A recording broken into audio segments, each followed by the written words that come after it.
rádio e a TV Brasil Espírita apresentam o Espiritismo na Arte. Apresentação: Leila Brandão.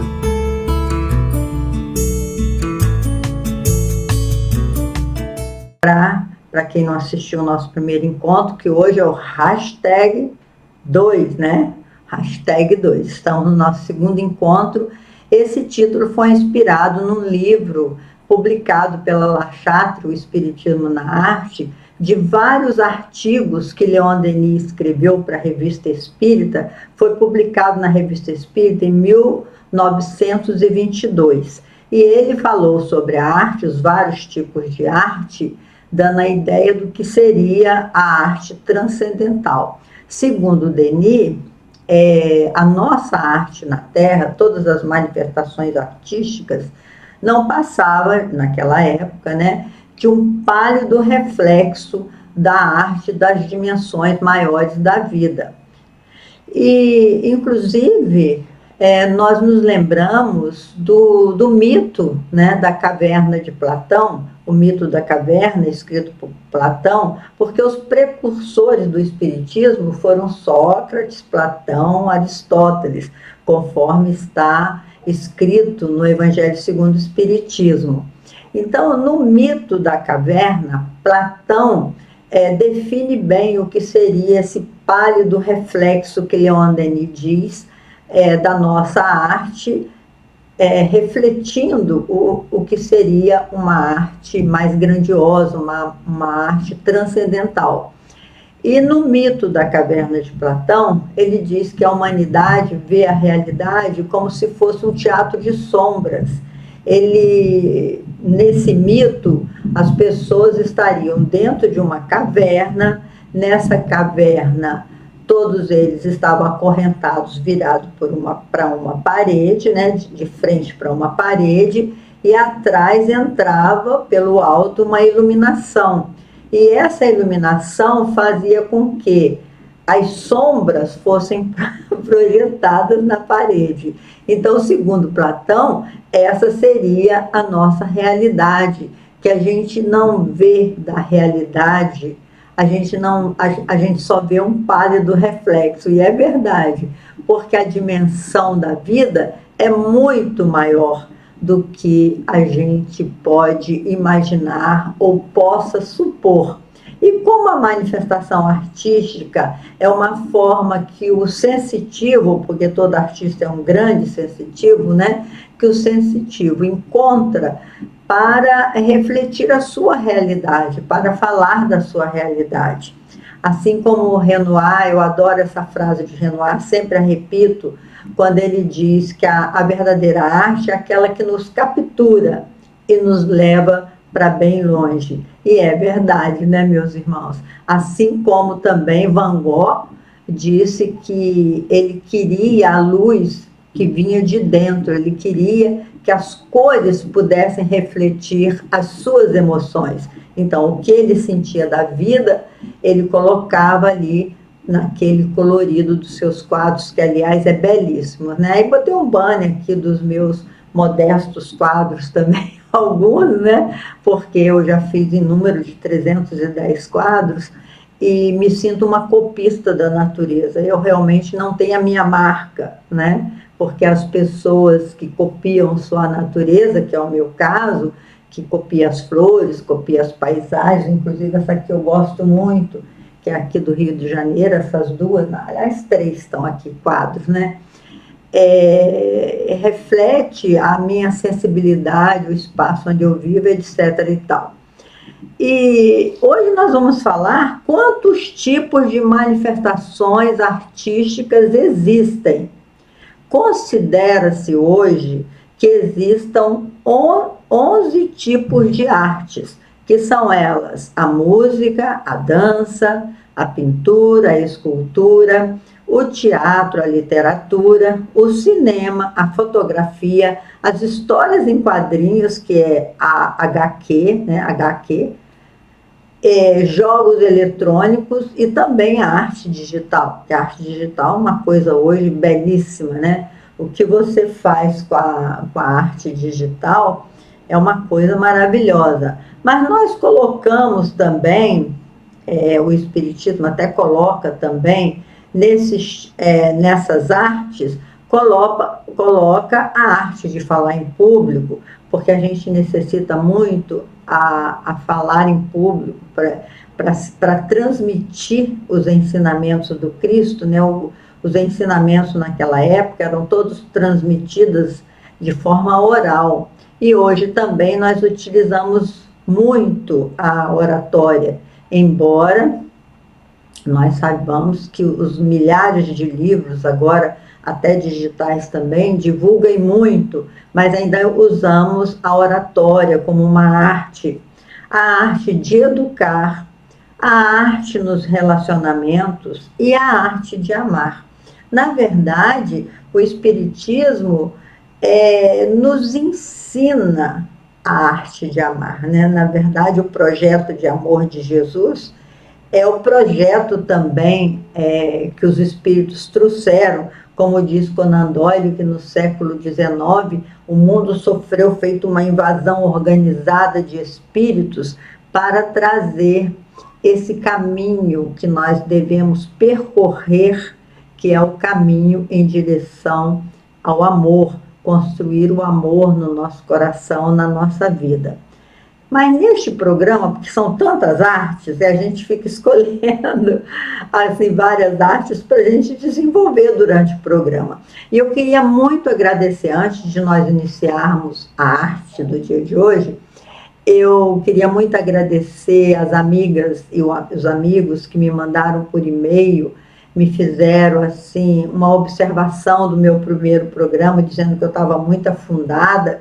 Então hoje eu estou chegando assim bem para frente, para ficar bem mais próximo de vocês. Me deram a sugestão também de botar uma roupa mais colorida, acharam que a minha roupa estava meio escura.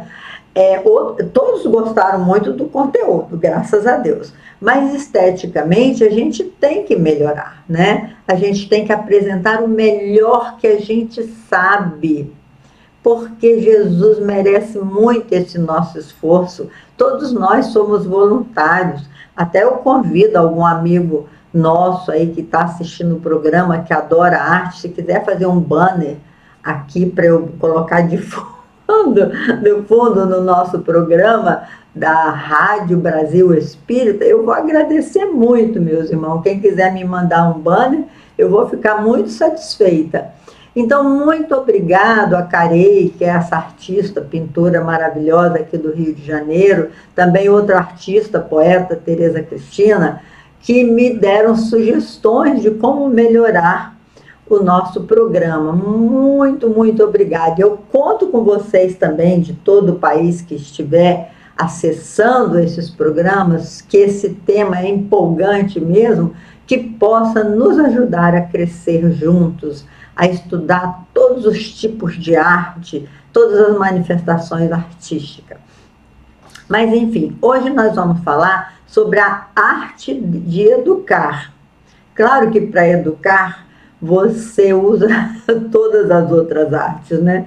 Porque a educação hoje é tão maravilhosa através dos desenhos de computações gráficas, através dos filmes, o cinema, o teatro, os corais. Todas essas artes vêm com o objetivo também no seu bojo de melhorar as pessoas, de sensibilizar as pessoas, de educar as pessoas. Mas o nosso grande educador, que foi Allan Kardec, né, ele traz na questão 917 do Livro dos Espíritos uma frase muito interessante que nós vamos meditar aqui no nosso programa. Ele diz assim: a educação convenientemente entendida constitui a chave do progresso moral, ou seja, da construção desse amor no nosso coração. Quando se conhecer a arte de manejar caráteres, como se conhece a de manejar as inteligências, conseguir-se-á corrigi-los do mesmo modo que se aprumam plantas novas.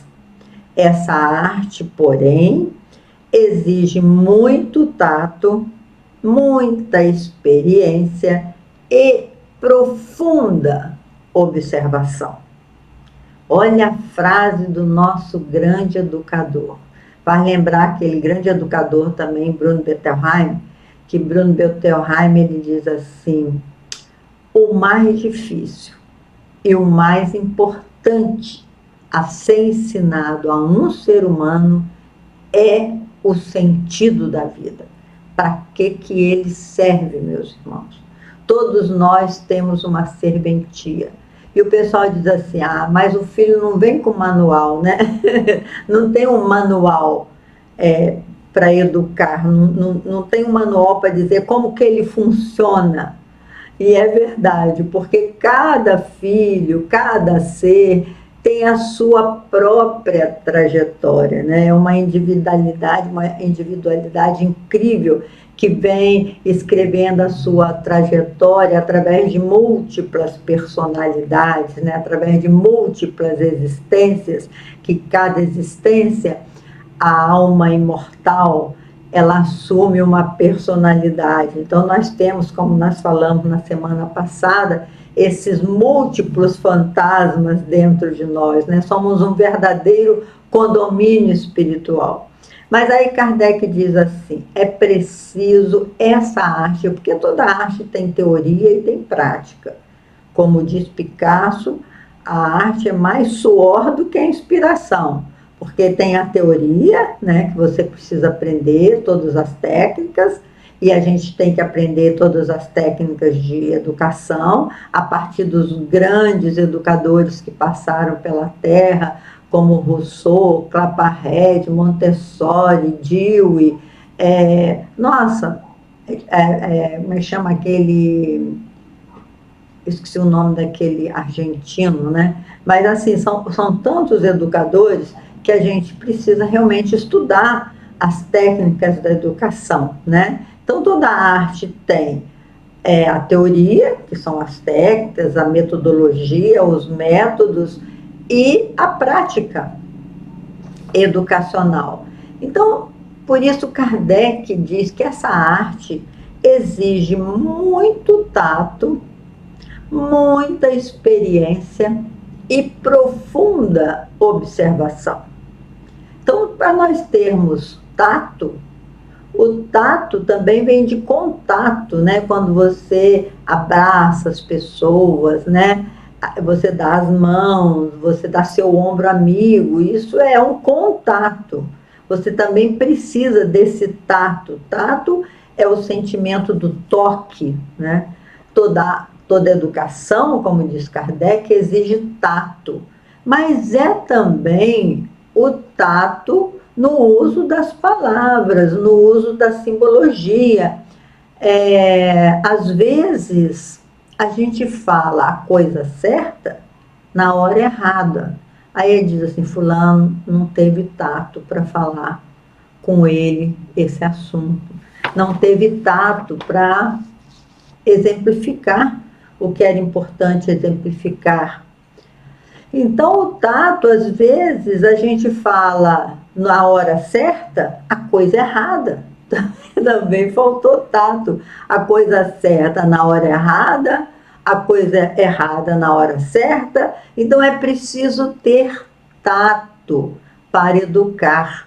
Me faz lembrar o grande escritor Pablo Neruda. Eu visitei a casa de Pablo Neruda lá na Isla Negra, né?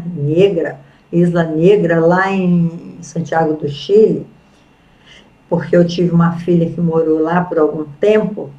E aí, nossa, que grata surpresa foi conhecer Santiago do Chile, uma cidade muito bonita, e conhecer uma das casas de Pablo Neruda, né, cheia das coleções. A casa que eu fui visitar, lá em Isla Negra, ele fez uma decoração, a casa dele, à beira-mar, ele fez uma arquitetura, aí entra a arte dos arquitetos, que é maravilhosa, né? Uma arquitetura de um navio ancorado. E embaixo tinha aquelas janelinhas, igual janelinhas de navio, mas na parte de cima, onde tinha o seu quarto, o quarto dele foi colocado numa posição assim de quina, em que ele viu o nascer e o pôr do sol. Olha o poeta, né? E é muito bonito as poesias de Neruda, mas eu citei Neruda para dizer uma frase dele, que ele diz assim: quem pensa que nunca errou, já morreu e não sabe. Já morreu e não sabe. Porque nós, como seres humanos, estamos sempre cometendo equívocos, né? Que nós não somos ainda perfeitos. Então, é comum a gente cometer equívocos, errar, pedir perdão, isso faz parte da nossa jornada evolutiva. Mas Neruda conta na vida dele uma passagem muito interessante, que quando ele tinha uns 12 anos de idade, ele escreveu a primeira poesia dele, o primeiro poema, e fez para sua mãe. E saiu correndo, assim, quando ele se inspirou lá fora de casa, e saiu correndo para dentro de casa. A criança não espera, né? Mamãe, mamãe, olha aqui o poema que eu escrevi para você, mamãe, mamãe. E o pai dele estava dentro de casa e estava conversando com a mãe. Como ele conta nos seus escritos, aquela conversa entre marido e mulher que não gosta que ninguém interrompa, né? Eles estavam meio tensos lá numa conversa. E aí, mas ele não desistiu, ele insistia, pegou na saia da mãe e falou: mamãe, olha aqui o que eu fiz para você, mamãe. Aí o pai dele pegou aquele papelzinho dele, embolou assim, ó, pegou e jogou no lixo e disse assim: ó, ô Pablo, nunca interrompa a minha conversa com a sua mãe. Aliás, nunca interrompa a conversa com ninguém. Aprenda a ser educado, menino. E ele saiu assim, frustrado, né? Com aquela reação do pai. Ele era uma criança ainda. Antigamente, menino de 12 anos era criança. Não sabia realmente manusear tablet, nem iPhone, nem coisa nenhuma. E foi muito interessante ele contar que aí, mais de noite, a sua mãe foi lá, desenrolou aquele papelzinho e chamou ele e diz assim: Pablo, nossa senhora, eu estou muito apaixonada por isso que você escreveu. Meu filho, que coisa linda, muito obrigada. Estou muito feliz. Olha, você vai ser um grande escritor, um grande poeta. E diz ele que foram essas palavras que serviram de estrutura para a sua poesia. A partir daquele dia, ele passou a acreditar, porque a sua mãe acreditava nele.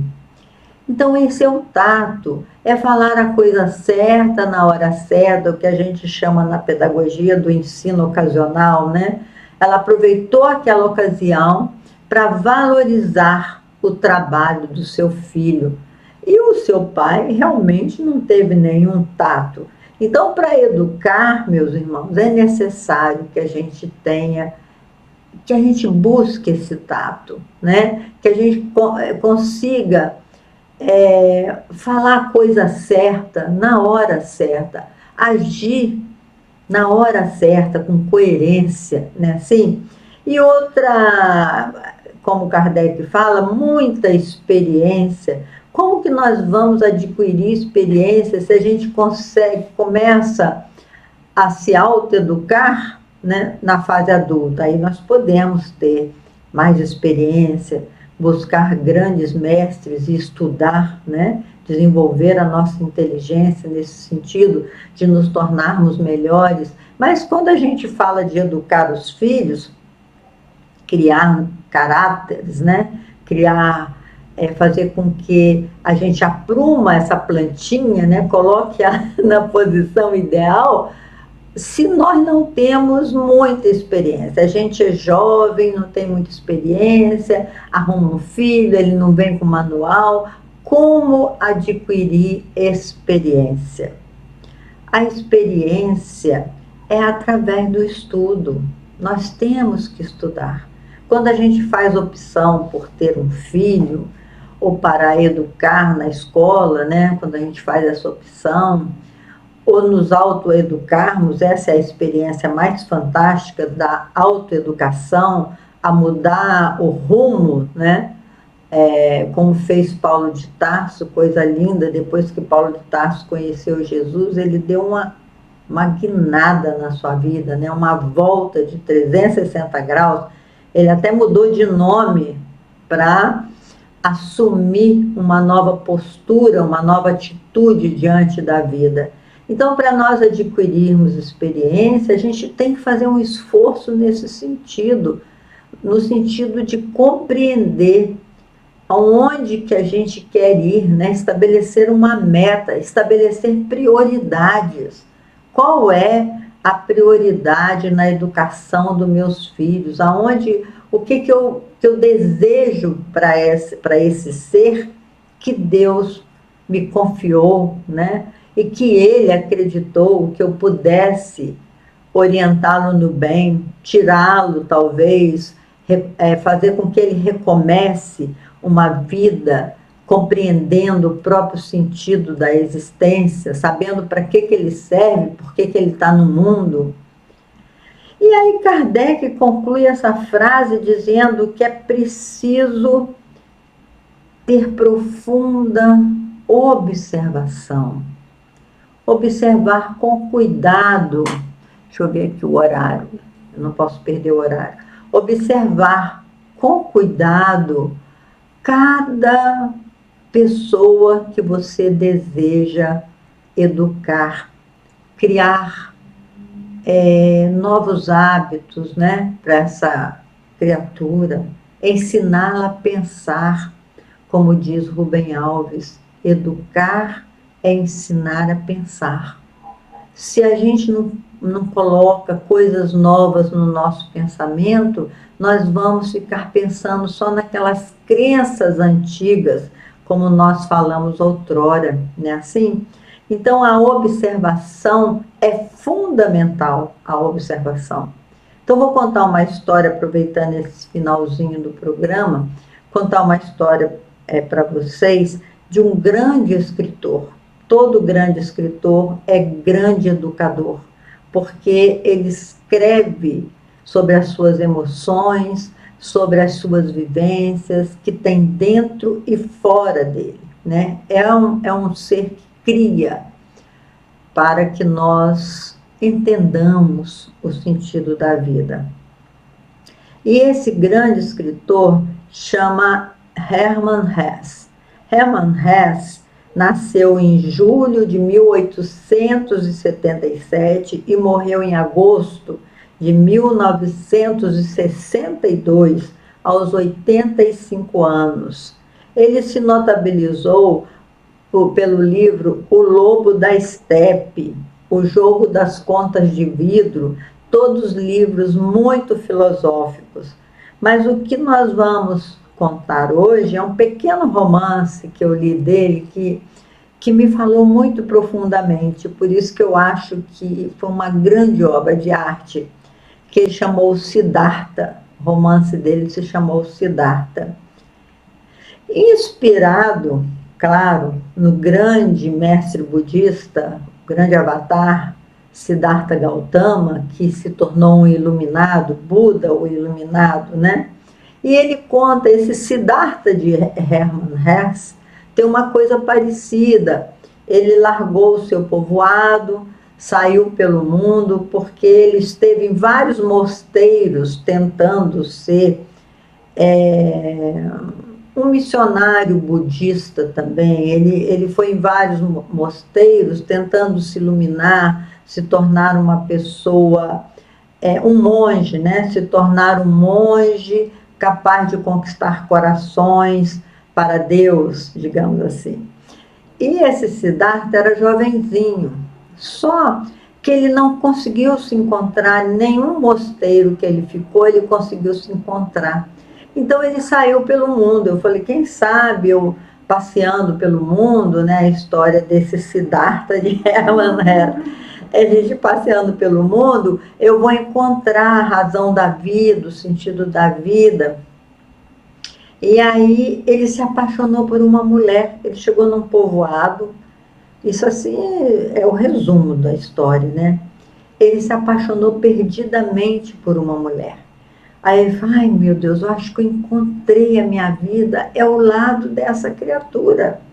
E ela era uma mulher muito bonita e ela vivia dos galanteios masculinos, né? Ela vivia, ela andava muito bem arrumada, muito chique, porque todos os seus amantes lhe davam prendas, né? Ela vivia dessas prendas dos seus amantes. E um dia Siddhartha foi lá e se declarou para ela, falou, fulana, eu gosto muito de você, eu quero muito casar com você, ficar com você o resto da vida. Aí ela olhou para aquele jovem todo idealista e falou assim, olha meu filho, você não tem a menor chance comigo. Você não me pode dar as roupas que eu visto, as joias que eu uso, todo esse conforto que eu tenho. Você já viu a minha casa? Você não tem como manter isto, porque eu não posso ficar com você e ficar com esses outros milhares de homens que vêm me bajular, que vêm me dar todo esse conforto, todo esse luxo. Então, esquece. Aí ele falou assim, mas você quer que eu tenha muito dinheiro, que eu tenha roupa bonita, que eu tenha um recurso? É isso que eu preciso para conquistar você? Ela falou, mais ou menos por aí. Então ele disse assim, ela disse assim, ele perguntou assim para ela, eu estou rindo porque meu banner que deu uma sacudida, eu levei susto. Aí ele perguntou assim para ela, mas aonde que eu consigo, então, a ganhar dinheiro, a ficar esse homem rico que você quer? Eu vou fazer isso por você. Aí ela falou, olha, procura fulano de tal, que é um homem muito rico aqui da nossa região, e pergunta para ele como é que você faz, ué. Aí ele foi, e chegou lá, ele procurou o senhor lá e falou, olha, eu vim aqui para o senhor me ensinar a ganhar muito dinheiro, que eu preciso conquistar uma mulher. E o homem olhou para ele assim, até apiedado, e falou assim, bom, eu posso te arrumar um emprego aqui nas minhas lojas, eu tenho várias lojas, mas o que você sabe fazer? Ele falou assim, bom, eu sei pensar, eu sei jejuar, e eu sei esperar. E o homem morreu de rir dele. Falou, que é isso, menina? Você sabe pensar, você sabe jejuar, você sabe esperar? Para que me serve um moço que sabe isso? Ele disse, olha, te serve muito. Porque o fato de eu saber pensar, em todas as situações, eu vou achar uma saída. Eu vou te dar uma melhor solução para aquilo que você deseja. Saber jejuar é que eu sei equilibrar os meus apetites. Eu não sou dominado pelas minhas fomes, não. Eu sei jejuar. Eu sei fazer melhores escolhas. Eu faço a partir da meta que eu quero atingir. E eu sei esperar, porque saber esperar é uma coisa sábia. Porque as coisas não acontecem imediatamente na nossa vida. A gente tem que esperar, assim como as estações do ano. As flores só chegam na primavera, os frutos só chegam no outono. Então é preciso saber esperar, semear para depois colher. Nossa, o homem ficou tão impressionado. Então, meus irmãos, eu deixo esse desafio para vocês, para saber o final dessa história do Siddhartha.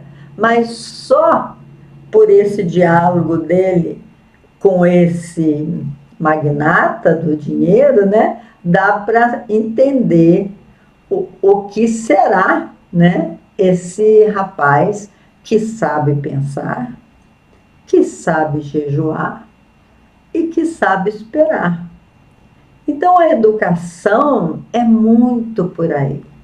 A gente tem que ensinar os nossos filhos a pensar. De onde eu vim?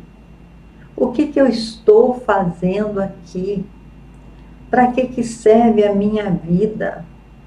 Será que depois daqui Para onde é que eu vou depois daqui?